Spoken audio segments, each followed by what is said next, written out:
Hi friends, இந்த நாளில் கூட உங்களை சந்திப்பதில் மிகுந்த மகிழ்ச்சி. இன்ற நாளில் கூட நம்ம விருதுநகர் மாவட்டத்துக்காக ஜெபிக்க போகிறோம். அந்த மாவட்டத்துக்காக ஜெபிப்பதற்கு முன்பாக ஒரு வசனத்தை தியானிக்கலாம்.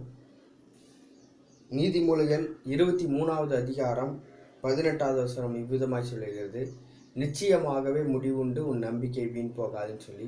அப்போ நிச்சயமாகவே முடியும். எல்லா ஜனங்களும் இப்போ ஏதோ ஒரு காரியத்துக்காக ஒரு முடிவை நோக்கி நம்ம காத்திருக்கிறோம். இந்த கொரோனாவெல்லாம் எப்போ முடியும், எப்பொழுது நம்மளாம் கடையெல்லாம் திறக்க போகிறோம், எப்பொழுது நம்முடைய மாவட்டம் நம்முடைய தேசம் இயல்பு நிலைக்கு திரும்பும் அப்படிங்கிற ஒரு முடிவில் நம்ம காத்திருக்கிறோம். அந்த முடிவு எப்போ வரும் அப்படின்னு சொல்லி நீங்கள் நினைச்சிருக்கிறீங்க. இது எப்போ நம்ம பழைய நிலைமைக்கு வரப்போகிறோம், நம்ம தொழிலெல்லாம் எப்போ செழிக்க போகுது, நம்ம தொழில் எப்படி முன்னேற போகிறோம், நம்ம குடும்பத்தை எப்படி நடத்த போகிறோம், இதுக்கெல்லாம் ஒரு முடிவு வந்தால் நல்லதாக இருக்குமே அப்படின்னு சொல்லி நீங்கள் நினைக்கிறீங்க.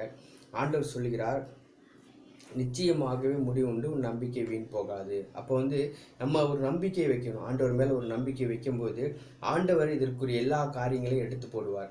இந்த மாதிரி துன்பமான வேலையிலும் துயரமான வேலையிலும் இல்லாத சூழ்நிலையிலும் கர்த்தர் நம்மை வழிநடத்துவதற்கு நம்ம அவர் மேல் நம்பிக்கையாக இருக்கும்பொழுது கர்த்தர் நம்மை இந்த காரியத்தில், அதாவது இந்த கொரோனா என்கிற இந்த நோயிலிருந்து ஒரு முடிவை உண்டாக்கி நம்மளை விடுதலையாக்கி நம்முடைய மாவட்டத்தில் நம்முடைய தேசத்தில் ஒரு செழிப்பையும் சமாதானத்தை கட்டளையிடுவது அதிக நிச்சயம்.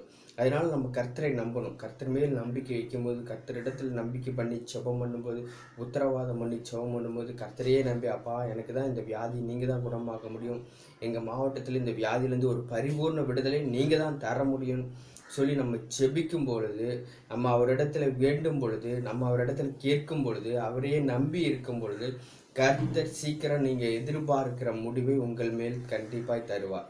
அந்த முடிவை கர்த்தர் கண்டிப்பாய் தருவார். சீக்கிரம் கொரோனா ஃப்ரீ தேசமாய் மாறும், கொரோனா மாவட்டமாய் மாறும். சீக்கிரம் நம்ம தமிழ்நாடு இந்தியா இயல்பு நிலைக்கு திரும்பும். பழையபடி போல் நம்ம தொழில் செய்யலாம், வியாபாரம் செய்யலாம், குடும்பத்தை நடத்தலாம், வெளியில் போகலாம், வெளியூரில் போய் வியாபாரம் செய்யலாம். எல்லா காரியங்களையும் ஆண்டவர் செய்வார். நம்ம கர்த்தர் மேலே நம்பிக்கை வைக்கும்போது கர்த்தர் அப்படிப்பட்ட காரியங்கள் செய்வார். அதுதான் அந்த வசனம். நிச்சயமாகவே முடிவுண்டு, உன் நம்பிக்கை வீண் போகாது. அப்போ நம்பிக்கை யார் மேலே வைக்கிறோம்? அரசாங்க அதிகாரிகள் மேலே வைக்கிறோமா, இல்லை மற்ற மனிதர்கள் மேலே வைக்கிறோமா, இல்லை நம்ம சார்ந்து இருக்கிற உறவினர்கள் மீது வைக்கிறோமா, இல்லை ஒரு பொருள் மீது வைக்கிறோமா, ஏதோ ஒரு காரியம் நம்ம வேலையின் மீது வைக்கிறோமா? அது இல்லை. அதெல்லாம் அழிந்து போகக்கூடியது. ஒரு அதிகாரியாகட்டும், ஒரு அரசாங்கமாகட்டும், அதெல்லாம் நிலைத்து இருக்காது.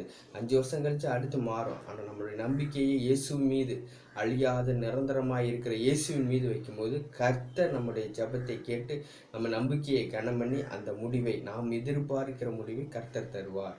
அதனால் தொடர்ந்து நம்ம சொம்மனுவோம். இந்த நாளில் கூட விருதுநகர் மாவட்டத்துக்காக ஜெபிப்பதற்கு முன்பாக அந்த மாவட்டத்தை குறித்ததான சில தகவல்களை உங்களிடம் சொல்லி அதுக்கப்புறம் நம்ம ஜெபிக்கலாம். விருதுநகர் மாவட்டம் 15/3/1985 ராமநாதபுரம் மாவட்டத்திலேருந்து இந்த மாவட்டத்தை பிரிச்சிருக்கிறாங்க.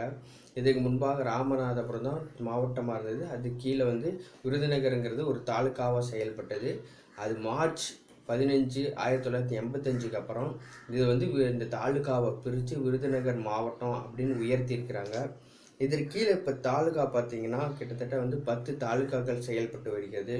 இப்போ 2011 கணக்கெடுப்பின்படி இந்த மாவட்டத்தில் வாசிக்கிற மக்கள் எத்தனை பேர்னா, விருதுநகர் மாவட்டத்தில் 19,42,288 பேர் இப்பொழுது வசித்து வருகிறார்கள். அதில் மட்டும் முக்கியமாக இதில் தொழில் என்னென்ன தொழில் செய்கிறாங்கன்னா, விருதுநகர் மாவட்டத்தில் பயிரிடப்படும் முக்கியமான தோட்டக்கலை பயிர்கள் மா, கொய்யா, வாழை, நெல்லி, தக்காளி, கத்திரி, வெண்டை, வெங்காயம், கொத்தமல்லி, மிளகாய், மல்லிகை, அரளி, சப்பங்கிலி அப்படின்னு சொல்லி ஆகியவை இங்கெல்லாம் பயிரிடுறாங்க. அடுத்து இங்கே உணவுப் பொருட்கள் வியாபாரமும், மலை தோட்ட விளைபொருட்களும் வியாபாரமும் பெரிய அளவில் நடைபெறுகின்றன. உயர்ந்த ரக கருங்கனி, பருத்தி பல ஊர் ஆலைகளுக்கும் இங்கிருந்து ஏற்றுமதி ஆகிறது. நல்லெண்ணெய், மிளகாய் வற்றல் ஆகிய முதலியவன இங்கிருந்து ஏற்றுமதி ஆகின்றன. இங்கிருந்து தொடர் வண்டி மூலம் வெளியிடங்களுக்கு ஏராளமான சரக்குகள் அனுப்பப்படுகிறது. இங்கிருந்து தான் தமிழ்நாட்டில் பல இடங்களில் சுற்றியும் இந்த விருதுநகர் மாவட்டத்தில் தான் முக்கியமான பொருள் எல்லாம் சரக்கு வண்டிகள் மூலியமாக, தொடர் வண்டிகள் மூலியமாக, சரக்கு வண்டினா அந்த ரயிலில் பெரிய பெரிய பொருட்கள்லாம் எடுத்துகிட்டு வருவாங்க. சாப்பாட்டு பொருட்கள், மற்ற மக்கள் உபயோகப்படுத்திக்கிற பொருட்கள்லாம் அதில் எடுத்துகிட்டு வருமா. அந்த மாதிரி இது சரக்கு ரயிலில் இந்த விருதுநகர் மாவட்டத்திலேருந்து விளையிறத எடுத்துகிட்டு வராங்க. அடுத்து வந்து இம்மாவட்டத்தின் 37% நிலத்தின் விவசாயம் செய்யப்படுகிறது. 37% வந்து விவசாயம் தான் செய்கிறாங்களாம். இங்கு கரிசல் மண்ணே அதிகம் காணப்படுவதால் பருத்தி, பருப்பு வகைகள், எண்ணெய் வித்துக்கள், திணை போன்ற தானியங்கள் விளைகின்றன. கிணற்று பாசனம் இருக்கும் இடங்களில் நெல், கரும்பு விவசாயம் செய்யப்படுகிறது. அரிசி சம்மந்தப்பட்டதெல்லாம் இங்கே தான் விவசாயம் செய்கிறாங்க. விவசாயம் சார்ந்த தொழில் தான் 37% விருதுநகர் மாவட்டத்தில் செய்கிறாங்க. அது முக்கியமான பொருட்கள்லாம் நமக்கு விளையுது. பருப்பு, பருத்தி, எண்ணெய்கள், திணை, அந்த மாதிரி பருப்பு வகைகள்லாம் வருது. அடுத்து வந்து இம்மாவட்டத்தின் சிமெண்ட் தொழிற்சாலைகள், நூற்பாலை மற்றும் சிறிய அளவிலான தொழிற்சாலைகள் உள்ளன. இங்கு தீப்பெட்டி உற்பத்தி, பட்டாசு தயாரித்தல், அச்சு தொழில் ஆகியவற்றில் இந்திய அளவில் முன்னணியில் உள்ளது. இங்கு உள்ள சிவகாசி நகரம், அந்த மாவட்டத்திலே வந்து சிவகாசின்னு சொல்லி ஒரு தாலுக்கா இருக்குது, ஒரு நகரம் இருக்குது. அந்த நகரத்தில் பட்டாசு தொழிலுக்கு புகழ்பெற்ற ஊராகும். இது குட்டி ஜப்பான் என்றும் அழைக்கப்படுகின்றன. இந்தியாவிலே தீப்பெட்டி உற்பத்தியில் 80% தீப்பெட்டிகள் இந்த ஊரிலிருந்து தான் தயார் செய்யப்படுகின்றன. மேலும் இந்தியாவில் தயாராகும் பட்டாசுகளில் 90% சிவகாசியிலிருந்து தான் தயாராகி வருகிறது. மேலும் இந்தியாவில் அச்சுத்துறையில் 60% இங்கு செய்யப்படுகின்றன. சிவகாசி நகரம் தேசிய அளவில் பட்டாசு உற்பத்திக்கான ஒரு முக்கிய நகரமாக திகழ்ந்து வருகிறது. அப்போ பார்த்தீங்கன்னா நம்ம யூஸ் பண்ணுற தீப்பெட்டிகள், பட்டாசுகள், அது மட்டும் இல்லாமல் அச்சு சம்மந்தப்பட்ட எல்லாமே வந்து விருதுநகர் மாவட்டத்திலேருந்து தான் 80% நமக்கு வருது. அச்சுத்துறை, அதாவது ஸ்டாம்ப் பேடு, இந்த மாதிரி முக்கியமான அந்த ரப்பர்ஸு, இந்த மாதிரி கட்டை எல்லாம் வந்து 60% வந்து விருதுநகர் மாவட்டத்திலேருந்து தான் வருது அப்படின்னு சொல்கிறாங்க. இதில் முக்கிய சிறப்பு என்னென்னா, முன்னாள் முதல்வரான காமராஜர் பிறந்த ஊர் விருதுநகர் மாவட்டம். வியாபார நகரம் என்று சொல்லப்படும் இந்த ஊரில் நல்லெண்ணெய், பருப்பு, மல்லி போன்ற பொருட்கள் ஏற்றுமதி ஆகின்றன. பல சரக்கு வணிகத்தில் விலை நிர்ணயிக்கும் ஊராக இருக்கிறது. அதாவது இங்கே நிர்ணயிக்கிற விலையை வச்சு தான் மற்ற நாடுகளுக்கெல்லாம் அவங்க வந்து விலை நிர்ணயிக்கிறாங்க. வணிக ரீதியாக, கமர்ஷியல் ரீதியாக வந்து இங்கே நிர்ணயிக்கிற சின்ன சின்ன பொருட்கள், பல சரக்குகளுக்கு, அதாவது மல்லிகை பொருட்களுக்கு, எண்ணெய்களுக்கு, பருப்புகளுக்கு, இந்த மாதிரி விலை இது பண்ணுறதுல வியாபார நகர்னு சொல்லி பேர் பெற்றது தான் விருதுநகர் மாவட்டம். அடுத்து வந்து புரோட்டா என்னும் உணவுக்கு இந்த ஊர் சிறப்பு பெற்றது. புரோட்டா என்னன்னா சாப்பிட்றதுக்கு நல்ல ஒரு சுவையானதுன்னு பார்த்தீங்கன்னா விருதுநகர் மாவட்டத்தை தான் ஒரு சிறப்புன்னு சொல்லுவாங்க. அது மட்டும் இல்லாமல் இங்கே பள்ளிகள் வந்து 11 பள்ளிகள் இருக்குது, கல்லூரிகள் 5 கல்லூரிகள் இருக்குது. இந்த மாதிரி விருதுநகர் மாவட்டத்தில் இவ்வளோ சிறப்பு மிக்க ஒரு மாவட்டம். அந்த மாவட்டத்தில் நல்ல ஒரு ஆட்சியாளர் இருந்த ஒரு மாவட்டம், ஒரு உண்மையான, ஒரு நேர்மையான ஒரு முதலமைச்சர் ஆளுகை செய்த ஒரு மாவட்டம், மக்களுக்காக தன்னை தியாகம் செய்து காமராஜர் அவர்கள் பிறந்த ஊர். அங்கே அவர் முதல்வராக இருக்கும்போது அந்த மாவட்டத்தில் பெரிய பெரிய நல்ல காரியங்கள்லாம் அவர் செய்திருக்கிறார். அடுத்து வந்து இந்த விருதுநகர் மாவட்டத்தில் கொரோனா வைரஸ்னால் பாதிக்கப்பட்ட ஜனங்கள் பார்க்கும்போது 98 பேர் இருக்கிறாங்க. அந்த 98 பேரையும் கர்த்தர் சுகமாகும்னு சொல்லி நம்ம ஜெபிக்கலாம். ஜெபிப்பதற்கு முன்பாக இந்த விருதுநகர் மாவட்டத்தில் கர்த்தருக்கு பிரியமில்லாத காரியங்கள், தேவனுக்கு பிரியமில்லாத காரியங்கள் என்னென்ன இருக்குதோ அதிலிருந்துலாம் இந்த மக்கள் விடுதலையாகணும், அந்த மாவட்ட விடுதலையாகணும் சொல்லி நம்ம ஜெபிக்கலாம். அன்பின் ஆண்டவரே அப்பா ஆமை துதிக்கிறோம். சோத்திரம் ஆண்டவரே, சர்வ வல்லவரே அப்பா ஆமை துதிக்கிறோம். அப்பா இந்த நாளில் கூட தகப்பனே இந்த விருதுநகர் மாவட்டத்துக்காக ஜெபிக்கிறோம். இந்த விருதுநகர் மாவட்டத்திலே கர்த்தர் நீர் வந்து ஆசீர்வதிப்பதற்கும் ஒரு செழிப்பை கட்டளையிடுவதற்கும் அப்பா என்னென்ன காரியங்கள் தடையாக இருக்கிறதோ அப்பா அந்த தடையெல்லாம் கர்த்தாவை நீர் எடுத்து போட வேண்டுமா ஜெபிக்கிற ஆண்டவரே. அப்பா அந்த தகப்பனை அந்த மாவட்டத்தில் கர்த்தர் நீர் ஆசீர்வதிங்க. தேவனுக்கு பிரியமில்லாத காரியங்களிலிருந்து தகப்பனை இந்த மாவட்டம் மனம் திரும்பட்டும் ஆண்டவரே. இயேசுவின் நாமத்தில் தீமையான காரியங்களிலிருந்தெல்லாம் கர்த்தர் எல்லாவற்றையும் மனம் திரும்ப உதவி செய்யுங்க. இயேசுவின் நாமத்தினால் கர்த்தர் வந்து ஆசீர்வதிப்பதற்கும் ஒரு செழிப்பை உண்டாகுவதற்கும் என்னென்ன தடையா இருக்குதோ எல்லாம் இயேசுவின் நாமத்தில் விளங்கும்படியாக ஜெபிக்கிறான். தொடர்ந்து ஆசீர்வதிங்க. இயேசுவின் நாமத்தில் ஜெபிக்கிறோம் எங்கள் ஜீவனுள்ள நல்ல தகப்பனே. ஆமேன் ஆமேன். அடுத்ததாக கூட அந்த மாவட்டத்தில் இருக்கிற மக்களுக்காக ஜெபிக்க போகிறோம். 19 லட்சத்துக்கும் அதிகமாக இருக்கிற மக்களுக்காக நம்ம ஜெபிக்கலாம். அன்பின் ஆண்டவரே அப்பா மை துதிக்கிறோம் ஆண்டவரே. இந்த நாளில் கூட தகப்பனே இந்த விருதுநகர் மாவட்டத்திலே அப்பா தகப்பனே 19 லட்சத்துக்கும் அதிகமாக இருக்கிற மக்களுக்காக ஜெபிக்கிற ஆண்டவரே. அந்த 19 லட்சத்துக்கு அதிகமாக இருக்கிற ஒவ்வொரு மக்களையும் கர்த்தாவே நீர் ஆசீர்வதிங்க.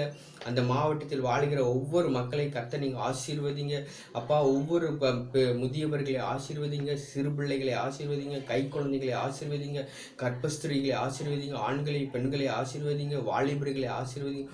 ஒவ்வொருவரையும் ஆசீர்வதித்து கொடுக்க வேண்டுமா ஜெபிக்கிற ஆண்டவரே. ஒவ்வொருவரையும் பெயர் பெயராய் ஆசீர்வதிங்க இயேசுவின் நாமத்தினால். ஒவ்வொருவரையும் பெயர் பெயராய் ஆசீர்வதிக்க வேண்டுமா ஜெபிக்கிற ஆண்டவரே. ஒவ்வொரு குடும்பங்களை ஆசீர்வதிங்க. பிரிந்த குடும்பங்கள் இயேசுவின் நாமத்தில் ஒன்றிணைட்டும் அப்பா. தகப்பனை சண்டை குழப்பங்கள் எல்லாம் இல்லாதபடி காத்து கொள்ளுங்க இயேசுவின் நாமத்தில். சஞ்சலமும் தவிப்பும் நீங்கி போகட்டும் அப்பா. ஒவ்வொரு குடும்பத்திலும் சமாதானமும் சந்தோஷமும் நித்திய மகிழ்ச்சியும் ஒவ்வொரு குடும்பத்தில் தங்கி இருக்கட்டும் ஆண்டவரே. பொறாமைகள் அப்பா தகப்பனை எரிச்சல்கள் இதெல்லாம் அந்த குடும்பத்தை விட்டு எடுத்து போடுங்க அப்பா. நன்மையினாலும் கிருபையினாலும் ஒவ்வொரு குடும்பத்தையும் வழி நடத்த வேண்டுமா ஜெபிக்கிறோம் ஆண்டவரே. இயேசுவின் நாமத்தில் ஜெபிக்கிறோம் எங்கள் ஜீவனுள்ள நல்ல தகப்பனே. ஆமேன் ஆமேன். அடுத்ததாக கூட இந்த மாவட்டத்தில் அதிகமாக விவசாயம் சார்ந்த தொழில் தான் செய்கிறாங்க. அதனால் அந்த விவசாயம் சார்ந்த தொழிலுக்காக நம்ம அதிகமாக ஜெபிக்கணும். அதுக்காக நம்ம ஜெபிக்கலாம். அன்பின் ஆண்டவரே அப்பா மை துதிக்கிறோம் சோத்திரம் ஆண்டவரே. இந்த விருதுநகர் மாவட்டத்துக்காக ஜெபிக்கிற ஆண்டவரே. அநேக தகப்பன் அப்பா விவசாயம் சார்ந்த தொழில் தான் ஆண்டவரை செய்கிறாங்க அப்பா. அந்த மாவட்டத்தை கர்த்தர் நீர் ஆசீர்வதிக்க வேண்டுமா ஜெபிக்கிற ஆண்டவரே. அவர்களுடைய விவசாயிகளுடைய விளை நிலங்களை கர்த்தர் நீங்கள் ஆசீர்வதிங்க. அவங்க எதெல்லாம் விதைக்கிறாங்களோ தகப்பனை அதெல்லாம் 100 மடங்கு அறுவடையை பெற்றுக்கொள்ளட்டும் அப்பா. விதைக்கிற விதையில் 100 மடங்கு அறுவடையை கர்த்தர் நீ கட்டளையிட வேண்டுமா ஜெபிக்கிற ஆண்டவரே. ஒன்றும் குறைவுபடக்கூடாது ஆண்டவரே அப்பா. தகப்பனை எந்த ஒரு முயற்கை சீற்றங்களாலோ தகப்பனே இயேசுவின் நாமத்தினால தகப்பனை பொல்லாத மிருகங்களாலோ விஷப்பூச்சிகளாலோ தகப்பனே அவங்க விளை நிலங்கள் பாதிக்கப்படாதபடி ஒவ்வொரு விவசாயிகளோட விளை நிலங்களை கர்த்தர் ஆசீர்வதிங்க. அந்தந்த மாதத்துக்கு அந்தந்த வருடங்களுக்குரிய வளர்ச்சியை கர்த்தர் நீ கட்டளையிட வேண்டுமா ஜெபிக்கிற ஆண்டவரே அப்பா. தொடர்ந்து ஆசீர்வதிங்க இயேசுவின் நாமத்தில் ஜெபிக்கிறோம் எங்கள் ஜீவனுள்ள நல்ல தகப்பனே. ஆமேன் ஆமேன். அடுத்ததாக அங்கே இருக்கிற தொழிற்சாலைகளுக்காக நம்ம ஜெபிக்க போகிறோம். அந்த தொழிற்சாலையில் வேலை செய்கிற ஒவ்வொரு பணியாளர்கள், தினக்கூலி பணியாளர்கள், குடிசை தொழிலாளர்கள் இவர்களுக்காக ஜெபிக்கலாம். அடுத்து அங்கே நகை செய்கிறாங்க, அந்த மாதிரி தொழில் பட்டறை வச்சு நகை செய்கிற பட்டறை வச்சு செய்கிறாங்க, அவர்களுக்காக நம்ம ஜெபிக்கலாம். அன்பின் ஆண்டவரே அப்பா அமை துதிக்கிறோம் சோதரம் ஆண்டவரே. உன்னதங்களில் வீட்டிருக்கிற உன்னதமான தெய்வமே அப்பா அமை துதிக்கிறோம் ஆண்டவரே. இந்த நாளில் கூட தகப்பனே அப்பா இந்த விருதுநகர் மாவட்டத்தில் அப்பா இருக்கிற ஒவ்வொரு தொழிற்சாலைகளுக்காக ஜெபிக்கிறோம். ஒவ்வொரு தொழிற்சாலையில் வேலை செய்கிற ஒவ்வொரு பணியாளர்களுக்காக, தினக்கூலி பணியாளர்களுக்காக ஜெபிக்கிறோம். ஒவ்வொருவரையும் கர்த்தாவை நீர் ஆசீர்வதித்து கொடுங்க. தொழிலில் ஒரு முன்னேற்றத்தை கர்த்தர் கட்டளையிடுங்க அப்பா. இல்லாத நிலைமை கர்த்தர் எடுத்து போடுங்க இயேசுவின் நாமத்தில். ஒவ்வொரு பணியாளருக்கும் தகப்பனை சம்பள உயர்வை கொடுங்கப்பா. ஒவ்வொரு தினக்கூலி தொழிலாளர்களுக்கும் அப்பா ஒரு சம்பள உயர்வை கொடுங்க அப்பா. வேலை இல்லைங்கிற நிலைமை எடுத்து போடுங்க. எல்லா தொழிற்சாலைகளையும் வேலை நடக்கட்டும். ஒரு ஆசீர்வாதத்தை கொடுங்க இயேசுவின் நாமத்தினால. தொழில் பெருக்கம் உண்டாகட்டும். தொழிலில் ஒரு நல்ல ஒரு முன்னேற்றம் உண்டாக வேண்டுமா ஜெபிக்கிற ஆண்டவரே. தொடர்ந்து ஆசீர்வதிங்க. அது மட்டுமல்லாமல் குடிசை தொழில் செய்கிறவர்களுக்காக ஜெபிக்கிற ஆண்டவரே. ஒவ்வொரு குடிசை தொழில் செய்கிறவர்களை ஆசீர்வதிங்க. அந்த தொழிலில் தகப்பு நல்ல ஒரு முன்னேற்றத்தை கொடுங்க. அவர் குடிசையில் இருக்கிறதெல்லாம் மாறி தகப்பு நல்ல ஒரு வீட்டுக்கு போய் சந்தோஷமாய் சமாதானமாய் இருக்கட்டும். அவர்களுடைய வாழ்க்கை தரத்தை கர்த்தர் உயர்த்தும்படியாக ஜெபிக்கிறோம். தரித்திரம் நீங்கட்டும், இல்லாத நிலைமை நீங்கட்டும், பசி பட்டினி எல்லாம் நீங்கட்டும் ஆண்டவரே. இயேசுவின் நாமத்தில் குடிசை தொழில் செய்கிற ஒவ்வொரு தொழிலையும் ஆசீர்வதித்து அவர்கள் வாழ்க்கை தரத்தை கர்த்தர் நீ உயர்த்தும்படியாக ஜெபிக்கிறோம் ஆண்டவரே. தொடர்ந்து ஆசீர்வதிங்க. நகை பெற்ற வச்சு அதிகமாக தங்க வேலை வெள்ளி வேலை செய்கிறார்கள் ஆண்டவர். அந்த தொழில் செய்கிற ஒவ்வொருவரையும் ஆசீர்வதிங்க. தொழிலில் ஒரு புதிய வாசலை திறந்து கொடுங்க. அவங்களுக்கு உண்டான தகப்பனை இந்த அப்பா கொரோனா வைரஸ் ஊரடங்கு பின் தொடங்கும்போது தகப்பனை அவங்க செய்கிற தொழிலில் ஒரு ஆசீர்வாதம் உண்டாகட்டும் அப்பா. அநேக ஆர்டர்ஸ் எல்லாம் வரட்டும், அநேக நன்மைகள் வரட்டும் ஆண்டவரே அப்பா. தொழில் நல்ல ஒரு முன்னேற்றம் அடையட்டும் ஆண்டவரே. ஒவ்வொரு தகப்பனை அப்பா பட்டறையில் இருக்கிற ஒவ்வொரு தகப்பனை தங்க வேலை செய்கிற ஒரு வெள்ளி வேலை செய்கிற ஒவ்வொரு தொழிலையும் கர்த்தர் ஆசீர்வதித்து ஒரு பெருக்கத்தை உண்டாக்க வேண்டுமா ஜெபிக்கிற ஆண்டவர். தொடர்ந்து ஆசீர்வதிங்க. உங்களுடைய கருத்தில் கொடுக்கிறோம் இயேசுவின் நாமத்தில் ஜெபிக்கிறோம் எங்கள் ஜீவனுள்ள நல்ல தகப்பனே. ஆமீன் ஆமீன். அடுத்ததாக கூட இந்த விருதுநகர் மாவட்டத்தில் 98 பேர், அதாவது இந்த கொரோனா வைரஸினால் பாதிக்கப்பட்ட இந்த 98 பேருக்காக நம்ம ஜெபிக்கலாம். கர்த்தர் ஒரு பெரிய காரியங்கள் செய்வார். அன்பின் ஆண்டவரே அப்பா அமை துதிக்கிறோம் சோத்திரம் ஆண்டவரே. அப்பா இந்த விருதுநகர் மாவட்டத்திலே அப்பா இந்த கொரோனா வைரஸினால் பாதிக்கப்பட்ட அப்பா 98 பேருக்காக ஜெபிக்கிறோம். அந்த 98 பேரையும் தேவனாகிய கர்த்தர் தொட்டு சுகமாக்குங்க. அப்பா உம்முடைய தழும்புகளால் ஒரு சுகம், அப்பா உம்முடைய வார்த்தையினால் ஒரு சுகம், தகப்பன் உம்முடைய ரத்தத்தினால் ஒரு சுகத்தை கர்த்தனை கட்டளை வேண்டுமா ஜெபிக்கிற ஆண்டவரே. இயேசுவின் நாமத்தில் இப்பொழுதே ஒரு சுகமாக்குற வல்லமை இறங்குவதாக. அந்த 98 பேர் சீக்கிரம் சுகமாய் வீடு திரும்பி அப்பா அந்த விருதுநகர் மாவட்டம் கிரீன் ஜோனுக்கு வர கர்த்தாவை நீர் உதவி செய்ய வேண்டுமா ஜெபிக்கிற ஆண்டவரே. இயேசுவின் நாமத்தில் தகப்பனை இதற்காக உழைக்கிற ஒவ்வொரு டாக்டர்ஸுக்காக, நர்ஸுகளுக்காக, லேப் டெக்னீஷியனுக்காக, தூய்மை பணியாளர்களுக்காக, காவல்துறை அதிகாரிகளுக்காக, சுகாதாரத்துறை பணியாளர்களுக்காக எல்லாருக்காக ஜெபிக்கிற ஆண்டவரே. இயேசுவின் நாமத்தினால ஒவ்வொருவரையும் பாதுகாத்துக் கொள்ளுங்க. ஒருவர் கூட இந்த வியாதியின் தொற்று வராதபடி பாதுகாத்துக் கொள்ளுங்க. ஒருவர் கூட இந்த வியாதியினால் மரித்து போகாதபடி பாதுகாத்துக் கொள்ளுங்க. இயேசுவின் நாமத்தில் ஒவ்வொருவரையும் கர்த்தராவே நீ தொட்டு ஆசீர்வதிங்க. அவர் குடும்பங்களை பாதுகாத்துக் கொள்ளுங்க. அவர்களை பாதுகாத்துக் கொள்ள வேண்டுமா ஜெபிக்கிற ஆண்டவரே. தொடர்ந்து ஆசீர்வதிங்க.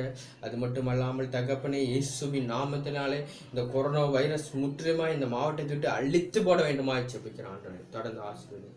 இயேசுவின் நாமத்தில் ஜெபிக்கிறோம் எங்கள் ஜீவனுள்ள நல்ல தகப்பனே. ஆமென் ஆமென். அடுத்ததாக கூட நம்ம தமிழ்நாட்டில் இந்த டாஸ்மாக் கடை ஓப்பன் பண்ணிக்கிறாங்க. குடும்பத்தில் சாப்பாட்டு கூட வழி இல்லாமல் இருக்கிற இவர்களுக்காக நம்ம ஜெபிக்கணும். இந்த டாஸ்மாக் கடை நிரந்தரமாய் மூடணும்னு சொல்லி ஜெபிக்கணும். குடிகாரர்களெல்லாம் கர்த்தர் ரட்சிக்கணும்னு சொல்லி ஜெபிக்கலாமா? அன்பின் ஆண்டவரே அப்பா அவை துதிக்கிறோம் ஆண்டவரே. எங்கள் தமிழ்நாட்டுக்கு ஒரு சாபக்கேடான தொழிலாகி இந்த டாஸ்மாக் கடைக்காக ஜெபிக்கிறோம். இயேசுவின் நாமத்தினால் இந்த டாஸ்மாக் கடை நிரந்தரமாய் மூடட்ட ஆண்டவரே. அதன் மூலியமாய் வருகிற வருமானத்தை கர்த்தர் நீங்கள் தடை பண்ணி போடுங்க ஆண்டவரே. அப்பா இயேசுவின் நாமத்தில் அதன் மூலியமாய் வருகிற வருமானத்தை தடை பண்ணுங்க ஆண்டவரே. அப்பா கர்த்தர் நீங்கள் அடைச்சிங்கன்னா அதை யாராலும் திறக்க முடியாதப்பா. அந்த டாஸ்மாக் கடையை கர்த்தர் நீர் அடைத்து போட வேண்டுமா ஜெபிக்கிற ஆண்டவரே. எத்தனை குடும்பங்கள் சீரழிந்து போகிறதப்பா. எத்தனை குடும்பங்கள் தங்கள் உறவுகளை இழந்து போகிற ஆண்டவர். எத்தனை குடும்பத்தில் நிம்மதி இல்லாமல் அப்பா தகப்பனை இருக்கிறார்கள் ஆண்டவர். எத்தனை குடும்பத்தில் பசியும் பட்டினியோடு வாடுகிறார்கள் ஆண்டவர். எத்தனை குடும்பத்தில் அப்பா கண்ணீரும் சண்டைகளாக இருக்கிறது ஆண்டவர். கர்த்தர் இந்த நிலைமை எங்கள் தமிழ்நாட்டில் இருக்கக்கூடாதப்பா. அப்பா அந்த டாஸ்மாக் கடையை முற்றிலுமாய் மூடப்படட்டும் ஆண்டவரே. நீங்க அடைங்க ஆண்டவர். நீங்க நினைச்சா முடியும் ஆண்டவர். இந்த டாஸ்மாக் கடையை முற்றிலுமாய் அகற்றி அப்பா மூடப்படட்டும் அப்பா. இதன் மூலியமாய் வருகிற வருமானத்தை தடை பண்ணி போட வேண்டுமா ஜெபிக்கிற ஆண்டவரே. அது மட்டுமல்லாமல் தகப்பனை இதை நாடி செல்கிற ஒவ்வொரு குடிகாரர்களும் மனம் திரும்பட்டும் ஆண்டவரே. அவர் ஒவ்வொருவரையும் தகப்பனை தொடுங்க ஆண்டவரே. இது குடிக்க கூடாது, இது குடித்தா நம்ம குடும்பம் சீரழிந்து போகிறது, நம்முடைய உடம்பு சரீரம் பலவீனப்படுகிறது, அதுவும் சீரழிந்து போகிறது, இது வியாதிகள் வரும் என்கிற உணர்வை கொடுங்க அப்பா. அதை வெறுக்க மறக்க கர்த்தர் ஒரு விசேஷ அபிஷேகத்தை ஒவ்வொரு குடிகாரர்கள் மேல் ஊற்ற வேண்டுமா ஜெபிக்கிற ஆண்டவர். தொடர்ந்து ஆசீர்வதிங்க. உங்களுடைய வல்லமை இறங்கும்படியாக ஜெபிக்கிறோம். இயேசுவின் நாமத்தில் எங்கள் தமிழ்நாட்டில் தகப்பனை மதுவிலக்கு சட்டத்தை அமல்படுத்திட்டு ஆண்டவரே. தொடர்ந்து ஆசீர்வதிங்க. இயேசுவின் நாமத்தில் ஜெபிக்கிறோம் எங்கள் ஜீவனுள்ள நல்ல தகப்பனே. ஆமென் ஆமென். கர்த்தர் நம்முடைய எல்லா ஜெபங்களையும் கேட்டு கர்த்தர் பதில் தந்திருக்கிறார். ஆகவே நாம் கர்த்தரை சோதரிப்போமா? அப்பா எங்கள் எல்லா ஜெபங்களையும் கேட்டு நீ பதில் தந்திருக்கிறீரே, அதற்காய் சோத்திரம் சோத்திரம் சோத்திரம். இந்த நாளில் கூட விருதுநகர் மாவட்ட மக்களே தொடர்ந்து உங்கள் மாவட்டத்துக்காக உத்தரவாதம் பண்ணி ஜெபம் பண்ணுங்க. நிறைய செல்வம் செழித்த ஒரு மாவட்டம், நல்ல வளர்ச்சி உள்ள ஒரு மாவட்டம், நிறைய உணவுப் பொருட்கள் தயாராகிற மாவட்டம், நிறைய தொழில்கள் உருவாக்குகிற ஒரு மாவட்டம், நல்ல ஒரு தொழிற்சாலை வியாபார நகரம் என்று பெயர் எடுத்த ஒரு மாவட்டம். அந்த மாதிரி மாவட்டத்தில் நம்ம இருக்கிறோம். அதனால் உங்கள் மாவட்டத்தினுடைய செழிப்புக்காகவும் ஆசீர்வாதத்துக்காக நீங்கள் தொடர்ந்து ஜெபம் பண்ணுங்க. வியாபாரம் தொடர்ந்து நடக்கணும்னு சொல்லி ஜெபம் பண்ணுங்க. கர்த்தர் பெரிய காரியங்களை செய்வார். அது மட்டும் இல்லாமல் நாளை தினத்தில் கிருஷ்ணகிரி மாவட்டத்துக்காக நான் ஜெபிக்க போகிறேன். கிருஷ்ணகிரி மாவட்ட மக்களே உற்சாகமாக இருங்க. கர்த்தர் நாளை தினத்தில் உங்களோட பேசுவாராக. God bless you.